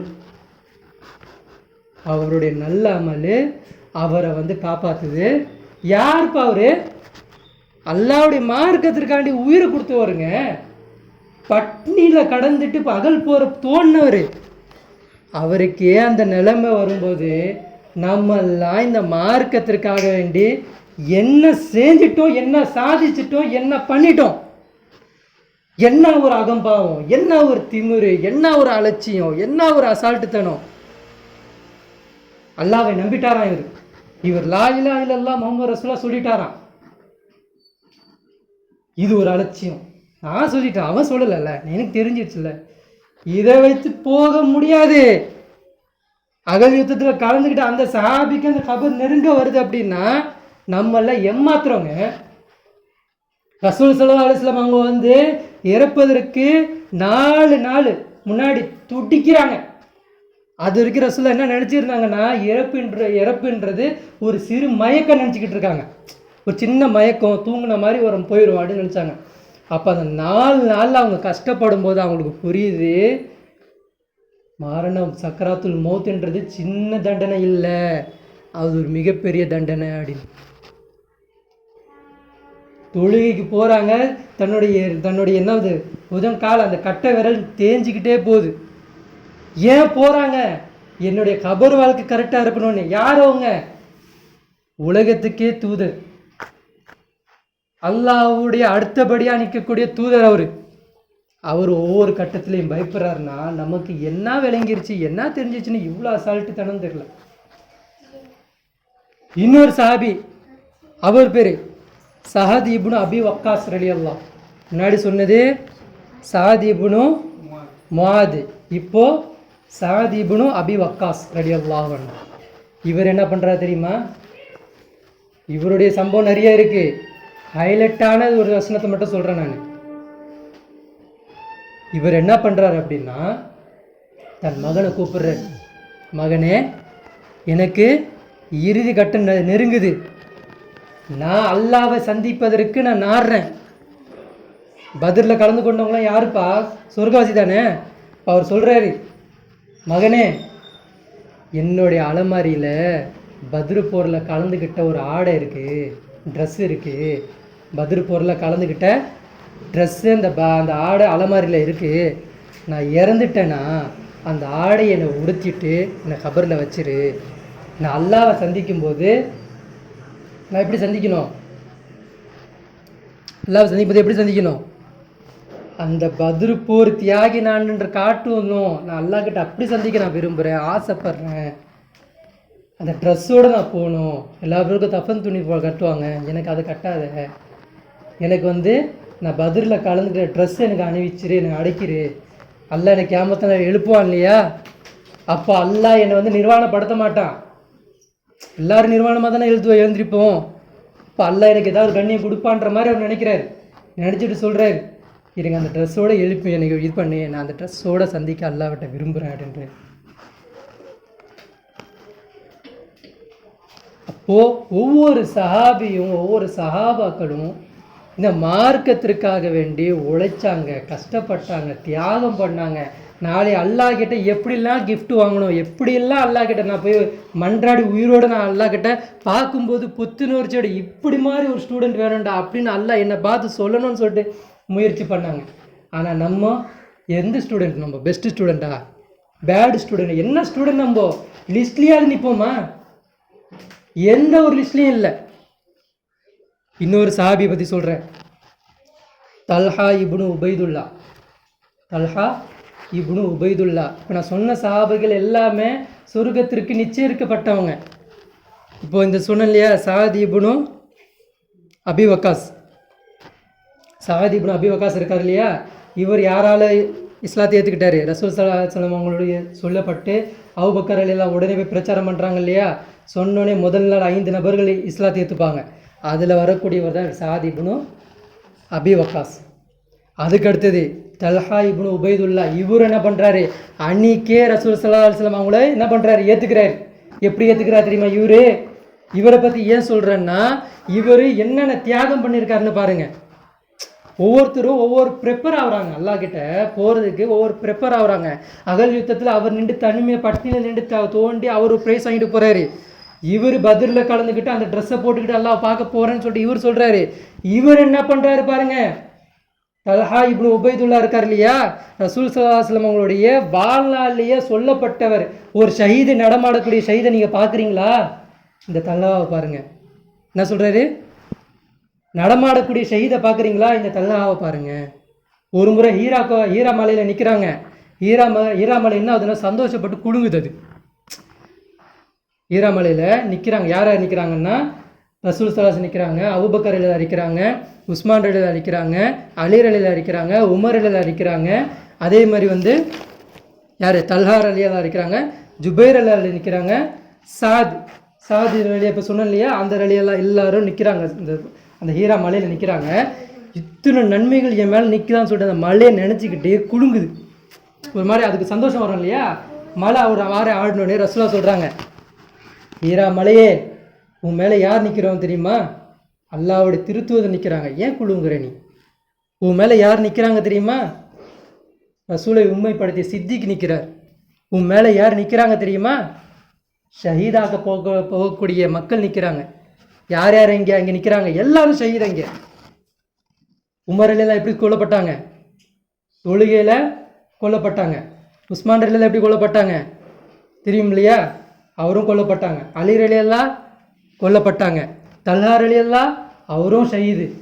அதே மாதிரி ஜுபைர் ரலியல்லாஹு அவரும் ஷஹீது. அதே மாதிரி சாத் ரலியல்லாஹும் ஷஹீது. எல்லா பேருமே ஷஹீதாக்கப்பட்டவங்க, அபூபக்கர் ரலியல்லாஹு தவிர. மற்றவங்கள யார்? அபூபக்கர் ரலியல்லாஹு சித்திக்குன்னு சொல்லியாச்சு. மீதி இருக்கக்கூடிய எல்லா பேரும் யார்? ஷஹீது. அப்போ நடமாடக்கூடிய நேரத்திலேயே ஷஹீதுன்னு பட்டம் வாங்கப்பட்டவர் யார்? தல்ஹா ரலியல்லாஹு. இப்போ இவர் என்ன பண்ணுறாரு அப்படின்னா, முதல்ல அவர் வந்து ஒரு வியாபாரி. என்ன பண்ணுறாருன்னா பஷராவுக்கு போகிறார். வியாபாரம் எடுத்துக்கிட்டு பஷராவுக்கு போகிறாரு. அங்கே ஒரு பாதிரிமாரை பார்க்குறாரு. பாதிரிமார் எப்படி வர்றாரு அப்படின்னா, ஹரம் ஷரீஃப்லேருந்து, அதாவது மக்காவிலிருந்து வந்த வியாபாரிகள் யாராவது இருக்கீங்களான்னு கேட்குறாரு. என்ன கேட்குறாரு? மக்காவிலிருந்து வந்த வியாபாரி யாராவது இருக்கீங்களா அப்படின்னு கேட்கும்போது இந்த தல்லாரில் போய் கேட்குறாங்க, என்ன விஷயம் அப்படின்னு கேட்குறாங்க. நாங்கள் தான் வந்திருக்கிறோம். அப்போது உங்கள்கிட்ட யாராவது அகமதுன்ற பேரில் யாராவது வந்திருக்காங்களா? அவர் இன்னார் அப்துல்லான்ற குடும்பத்திலேருந்து வருவாங்க.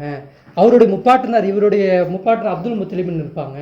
எங்களுக்கு இந்த மாதிரி சில அறிகுறிகள்லாம் இருக்குது. இந்த டைமில் நான் நினச்ச குறிப்பு கரெக்டாக இருந்ததுன்னா இப்போது அந்த முகமதுன்றவர் அகமதுன்ற பேரில் இருப்பார். உங்கள் ஊரில் யாராவது இருக்காங்களான்னு கேட்குறாங்க. தல்லார் அலியாவுக்கு தெரியல. அப்படியா, என்ன விஷயம்? நான் ஊரில் போய் நான் விசாரிக்கிறேன் அப்படின்றாங்க. அப்போ ஊருக்கு வராரு. ஊருக்கு வந்து மக்கள்கிட்ட கேட்குறாரு, இந்த மாதிரி யாராவது அல்லாவுடைய இறை தூதர்னு சொல்லிக்கிட்டு அகமதுன்ற பேரில் யாராவது இருக்காங்களா அப்படின்னு கேட்கும்போது அப்போ அந்த ஊர் மக்கள் சொல்கிறாங்க, உன்னுடைய தோழர் ஏற்றுக்கிட்டார் அவரை. யார்? அபூபக்கர் சித்திக் ரலியல்லாஹு அவங்க ஏற்றுக்கிட்டாரு. அவர்கிட்ட போய் கேளுப்பா, அகமதுன்ற ஒரு பேரில் வந்திருக்காருப்பா, அவர் இறை தூதர்னு சொல்லிக்கிட்டு இருக்காருப்பா, சில வசனங்களை ஓதி காட்டிக்கிட்டு இருக்காருப்பா, போய் கேளுப்பா அப்படின்றாரு. அப்போ இவர் நேராக போய் அபூபக்கர் ரலியல்லாஹு வர்றார். அப்போ அபூபக்கர் ரலியல்லாஹு கேட்கும்போது அவர் சொல்கிறாரு, ஆமாம் நம்மளுடைய தோழர் தான் அவர் அல்லாஹ் இறை தூதராக்கியிருக்கான், நான் உண்மைப்படுத்திட்டேன், நான் ஏற்றுக்கிட்டேன், இதுதான் மார்க்கம் அப்படி சொல்லும்போது அப்புறம் அவர் என்ன பண்ணுறாரு, அங்கே 2 லா இலாஹ இல்லல்லாஹ் முஹம்மது ரசூலுல்லாஹ் சொல்கிறாரு. ரசூல் ஸல்லல்லாஹு அலைஹி வஸல்லம் வராங்க. ரசூல் ஸல்லல்லாஹு அலைஹி வஸல்லம் அவங்கள்ட்டையும் உறுதிமொழி எடுத்துக்கிறாங்க. என்னென்னு, நீங்கள் என்ன சொல்கிறீங்களோ அதை நான் செய்வேன். இந்த உலகத்திலேயே யாரை எல்லாத்தையும் விட உங்களை தான் நேசிக்கணுமா, நான் நேசிக்கிறேன். ரசூல் ஸல்லல்லாஹு அலைஹி வஸல்லம் சொல்கிறாங்க, எந்த அளவுக்கு நேசிக்கணும் தெரியுமா, லா யுமினு அஹதுக்கும் ஹத்தா அகூன அஹப்ப இலைஹி மின் வாலிதிஹி வலதிஹி வன்னாஸ் அஜ்மஈன். உலகத்தார் மக்களை விட, தாய் தந்தை விட, குழந்தையை விட, எல்லாத்தையும் விட, ஏன் உன்னை விட நீ என்ன தான் அதிகமாக நேசிக்கணும் அப்படின்னு சொன்னோன்னே, இதை நான் வாக்குறுதியாக மொழிகிறேன், நான் உங்கள்கிட்ட சத்திய பரிமாணம் செய்கிறேன், என்னுடைய வாழ்க்கையில் உங்களை நான் கண்டிப்பாக நேசிப்பேன், என் உடலை விட என் உயிரை விட உங்களை நேசித்து காட்டுவேன் அப்படின்னு. அது செஞ்சும் காட்டினேன். பத்ர் போரில் இவனால் கலந்துக்க முடியல. பத்ர் போர் நடக்குது. ரசூல் ஸல்லல்லாஹு அலைஹி வஸல்லம் வேறு ஒரு வேலையை கொடுத்துட்டு அவங்க அனுப்பி வச்சிடுறாங்க. போயிட்டு ஒரு 3 மணிக்கெலாம் வரும்போது பத்ர் போர் முடிஞ்சிருது. காலையில் 6 மணிக்கு ஆரம்பிக்கிற பத்ர் போர் 3:30 முடிஞ்சிருது. அப்போ பத்ர் போரில் கலந்துக்கலாம். ஆனால் பத்ர் போருடைய நன்மை அவர் கிடச்சிருச்சு. யாருக்கு? தல்ஹா இப்னு உபைதுல்லா ரலியல்லாஹு அன்ஹு அவங்களுக்கு. ஆனால் ஊது போரில் இவர் பண்ணுற சாகசம் இருக்கு. ரசூல் ஸல்லல்லாஹு அலைஹி வஸல்லம் அவங்களும் சரி, அபூபக்கர் ரலியல்லாஹு அவங்களும் சரி, 2 பேருமே சொல்கிறாங்க, உஹுதுடைய நாயகன் யார் அப்படின்னா தல்ஹா இப்னு உபைதுல்லா. அதை யார் சொல்கிறாங்க? அபூபக்கர் ரலியல்லாஹு சொல்கிறாங்க, தாக்க யோமுன் குல்லுஹு லி தல்ஹா. அந்த நாள் முழுவதுமே யார் எடுத்துக்கிட்டா? தல்ஹா தனிச்சையாக நின்று அவரே மொத்த நன்மை வாங்கிக்கிட்டாரு அப்படின்னு. என்ன நடந்துச்சு உங்களுக்கு எல்லாருக்கும் தெரியும். அந்த எதிரி படை என்ன ஆயிடுச்சு, பின் வழியாக வந்துட்டாங்க. முன்னாடி இருந்து வராமல் காலித் இப்னு ரலியல்லாஹு இருக்காங்க இல்லையா, அவர் என்ன பண்ணுறாரு, பின் வழியாக வந்து அடித்து இது பண்ணோன்னே என்ன ஆயிடுதுன்னா, ஒரு மாதிரியை குலப்ஸாகி மாறி ஆயிடுறாங்க. அப்போ ரசூல் ஸல்லல்லாஹு அலைஹி வஸல்லம் என்ன ஆகுதுன்னா, வாகனத்தில் இருக்கும்போது ரசூல் ஸல்லல்லாஹு அலைஹி வஸல்லம் அவங்களுடைய கழுவாயில் அடிபட்டுருக்கு. அப்போ ரசூல் ஸல்லல்லாஹு என்ன பண்ணால் புரண்டு கீழே விழுவுறாங்க. இந்த டைமில் கூட நின்றவர் யார் அப்படின்னா, யார் நிற்கிறா? தல்ஹா இப்னு உபைதுல்லா ரலியல்லாஹு அவங்க நிற்கிறாங்க. எப்படி போய் விழுந்துடுறாரு அப்படின்னா, எதிரி கூட்டிகிட்டு போய் விழுந்துடுறாரு ரசூலுல்லாஹி ஸல்லல்லாஹு அலைஹி வஸல்லம். எதிரி எத்தனை பேர் இருக்கிறாங்க? 10-15 பேர் இருக்கிறாங்க. அப்போ ரசூல் ஸல்லல்லாஹு அலைஹி வஸல்லம் என்ன பண்ணுறாங்க அப்படின்னா, தல்ஹா ரலியல்லாஹு அவங்க வந்து முன்னாடி போய் நின்றுட்டு புஜட்டை காமிச்சு நிற்கிறாங்க. என்ன சொல்கிறாங்க? ரசூலுல்லாவே பின்னாடி இங்கே மறைஞ்சிருங்க, உங்கள் கழுத்து வெட்டுப்படுவதுக்கு முன்னாடி ஏன் கழுத்து வெட்டுப்படணும், உங்கள் நெஞ்சு படுறதுக்கு முன்னாடி ஏன் நெஞ்சு படணும், நீங்கள் பின்னாடி மறைஞ்சிருங்க அப்படின்னு சொல்லிட்டு வாழை வச்சுக்கிட்டு இப்படி நிற்கிறாங்க. அவங்க ஒவ்வொரு அம்பா ஏந்துறாங்க. அப்போது உடலில் அடிப்படுது. 70 காயம், 70 காயம் அவங்க உடலில் ஏற்படுது. 39 அம்பு, அதாவது என்னது அந்த அம்பு இருக்கணும், வில்லு போடுவோம் இல்லையா, 39 அம்பு ஒரு பக்கம் ஃபுல்லாக விழுது. அப்போ ரசூல் ஸல்லல்லாஹு காப்பாற்றுறேன்ற பேர் என்ன பண்ணுறாங்கன்னா, வாழை வச்சுட்டு இப்படி பண்ணிகிட்டு இருக்கும்போது ஒரு இந்த பக்கம் வெட்டிடுறாங்க. இந்த பக்கம் வெட்டணுன்னு என்ன ஆகுதுன்னா, வால் முடியல. அப்போ நிற்கிறாரு, இன்னொரு வெட்டுறானே, பிடிக்கிற இடத்துல இந்த இடத்த வெட்டுறானே, சுண்டு விரல் போயிடுது. சுண்டு விரல் வெட்டப்படுது, வால் கீழே விழுந்துருச்சு. அப்போ ரசூல் ஸல்லல்லாஹு தான் காப்பாற்றணும், சுற்றிட்டாங்க. இப்போ நிற்கிறாரு, மறுபடியும் லெஃப்ட் ஹேண்ட் கையில் அந்த வாழை எடுத்துக்கிட்டு உடலில் காயம் ஒன்று ஒன்றா குத்திக்கிட்டே இருக்கிறாங்க. விடலை இவரை குத்து வாங்கிக்கிட்டே இருக்கிறாரு.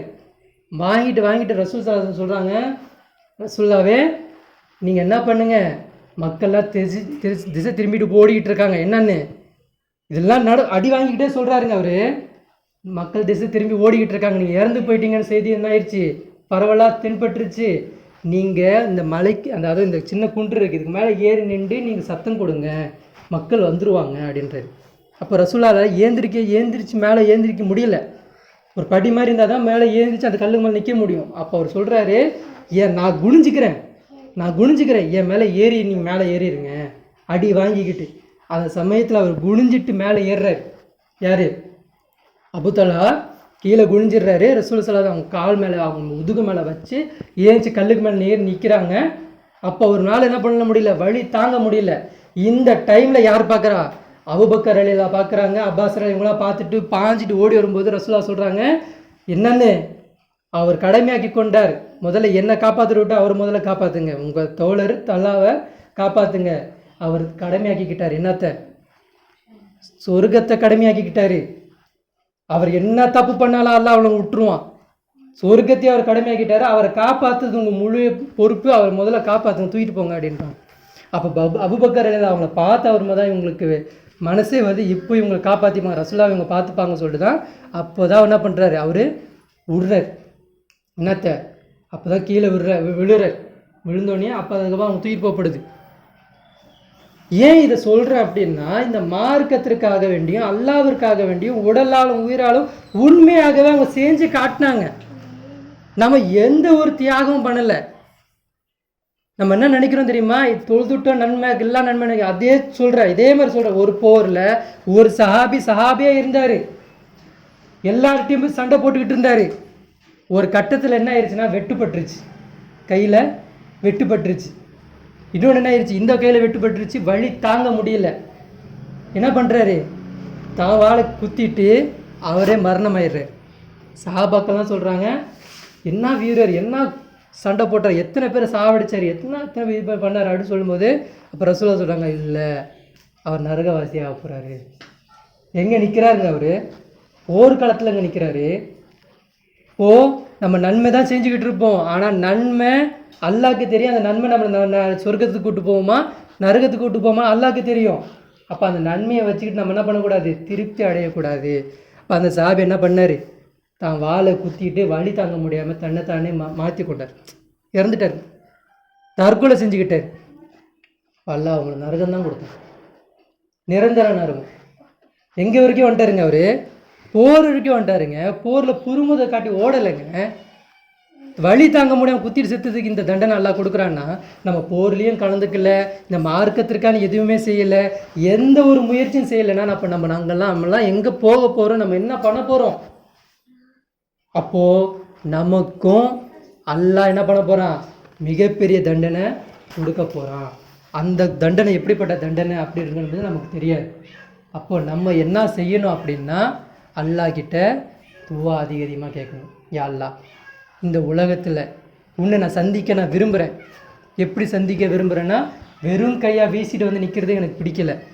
உனக்காக வேண்டி, உன் மார்க்கத்திற்காக வேண்டி நான் இந்த உலகத்தில் பொருளாலையும் இல்லை உடலாலையும் என் அறிவாலையும் ஏதாச்சும் ஒரு வகையில் உன்னை நான் திருப்தி படுத்த நிலையில் வந்து சந்திக்க நான் விரும்புகிறேன் அல்லான்னு சொல்லிட்டு அல்லாஹ் கிட்ட அதிகமாக துவா கேட்கணும். அப்போ நம்ம என்ன நினைக்கிறோம், தொழுதுட்டா நம்மளை பாதுகாப்புன்னு நினைக்கிறோம். இல்லை, அதில் இருந்து தஜ்ஜால் வச்சுருக்கக்கூடிய ஒவ்வொரு கெட்ட செயலேருந்து விலகி நிற்கிறோம் பார்த்தீங்களா, அதுதான் என்னது இப்போதைக்கு நம்ம செய்யக்கூடிய ஜிஹாத். என்ன ஜிஹாது? ஃபோன்லேருந்து விலகி இருக்கிறது, டிவிலேருந்து விலகி இருக்கிறது, நெட்லேருந்து விலகி இருக்கிறது, அவன் போடக்கூடிய அஜெண்டாக்கு கீழேருந்து விலகி நிற்கிறோம் பார்த்தியா. எனக்கு இந்த செயற்கையான காய்கறிகள் வேணாம், இயற்கையான காய்கறிகள் தான் வேணும், அது எனக்கு கஷ்டப்பட்டு தான் கிடைக்குன்னா பரவாயில்ல, ஏன் அல்லாஹ்க்கானே அதை கஷ்டப்பட்டே நான் சாப்பிட்றேன். எனக்கு யாரும் இருக்க மாட்டாங்க கிராமத்தில், நான் எங்கேயோ கஷ்டப்பட்டு தான் இருக்கணும் அப்படின்னா பரவாயில்லை, எனக்கு இந்த அஜெண்டா கீழே நான் இருக்க மாட்டேன். நான் என்னுடைய இயற்கையில் என்ன விதைக்குதோ என்ன கிடைக்குதோ, தண்ணியோ கூழோ கஞ்சோ இல்லை கிடைக்கலையோ அப்படி நான் ஒதுங்கி இருந்துக்கிறேன், இந்த தஜ்ஜாலுக்கு கீழே நான் இருக்க மாட்டேன்னு சொல்லி விலகுறோம் பார்த்தீங்களா. இதுதான் இன்னைக்கு நம்ம செய்யக்கூடிய ஜிஹாத். இது செய்யக்கூடிய பாக்கியசாலையை நம்மளை எல்லாம் மாற்றணும். இது கொஞ்சம் காலகட்டத்துக்கு முன்னாடி நம்ம பேசிக்கிட்டு இருந்தோம், ஊரை விட்டு போகணும், இந்த இடத்த விட்டு போகணும், இதெல்லாம் அல்லாஹ்க்காண்டி விட்டுறணும், நம்ம வந்து விலகி நிற்கணும், பசங்களுக்கு மார்க்கத்தை சொல்லிக் கொடுக்கணும், பசங்களுக்கு உண்மையான தீனை சொல்லிக் கொடுக்கணும், பசங்களுக்கு உண்மையான பல அழைக்கணும் சொல்லிட்டு நம்ம நினச்சிட்டு இருந்தோம். இது எல்லாமே உலகனா தான் முடியுமே தவிர நாத்தத்தோடு நாத்தமாக இருந்தோம்னா நம்ம சுத்தமாக முடியாது. நாத்தம் நாரிக்கிட்டு தான் இருக்கும். அது நான் சாப்பிட்லையே, அதை எடுத்து நான் ஒட்டிக்கலையேன்னா கூட அதோடைய கிருமி என்ன பண்ணும், நம்மளை பாதிக்க தான் செய்யும். அப்போ விலகி இருந்து தான் நம்ம காட்டணும். அப்போது எதை கேட்டோமோ எதை சொன்னோமோ அதன்படி செயல்படக்கூடியவர்களாக அல்லாஹ் நம்மளை மாற்றணும். அல்லாஹ் கிட்ட துவா கேளுங்க, அல்லாஹ் உன்னை வெறும் கையால் உன்னை சந்திப்பதை நான் விரும்பலை, நான் ஏதாச்சும் என்னுடைய வகையில் இந்த மார்க்கத்திற்காக வேண்டி உன்னுடைய திருப்பத்திற்காக நான் ஏதாச்சும் ஒன்று செய்யணும் யா அல்லாஹ், அப்படிப்பட்ட பாக்கியசாலியை என்னை மாற்றி அல்ல சொல்லி ஒவ்வொருத்தரும் துவா கேட்போம். அப்படிப்பட்ட நல்மக்களாக உங்களையும் இன்னும் நல்லா ஆக்கி அருள் புரிவான சொல்லி என்னுடைய உரையை முடித்துக்கொள்கிறேன். ஆஹிர் தாவானா அல்ஹம்துலில்லாஹி ரப்பில் ஆலமீன்.